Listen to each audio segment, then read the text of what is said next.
पाकिस्तानी सेना के जो प्रवक्ता हैं उनकी तरफ से जानकारी दी गई है। उन्होंने कहा है कि ये बालाकोट दरअसल पुंछ वाला बालाकोट है जो महज 3 से 4 किलोमीटर है एलओसी से।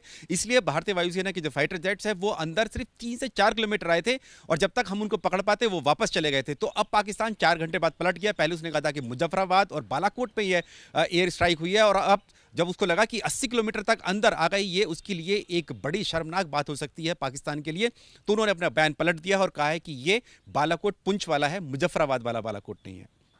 तो जे प्रमाणे हमारा संवाददाता जणावी रहा है कि जे बालाकोटમાં જે સ્ટ્રાઇક કરવામાં આવી હતી પાકિસ્તાન તરફથી આ પ્રકારની હાલ નિવેદન સામે આવી રહ્યું છે પાકિસ્તાની સેના તરફથી। ત્યારે અશોક ચાવડા આપણી સાથે જોડાયેલા છે। અશોકજી, આપે જે પ્રમાણે સાંભળ્યું, અમારા સંવાદદાતા જે પ્રમાણે જણાવી રહ્યા હતા, તો પાકિસ્તાન તરફથી કહેવામાં આવી રહ્યું છે કે બાલાકોટથી 2 થી 3 કિલોમીટર પાસે જ ભારતીય વાયુસેનાના વિમાન આવ્યા હતા, આ પ્રકારની વાત તેમણે કરી। જો કે 80 કિલોમીટર સુધી આવી ગયા ત્યાં સુધી તેમને ખબર ન પડી। તો પાકિસ્તાન પોતાનું નિવેદન બદલી રહ્યું છે लगातार।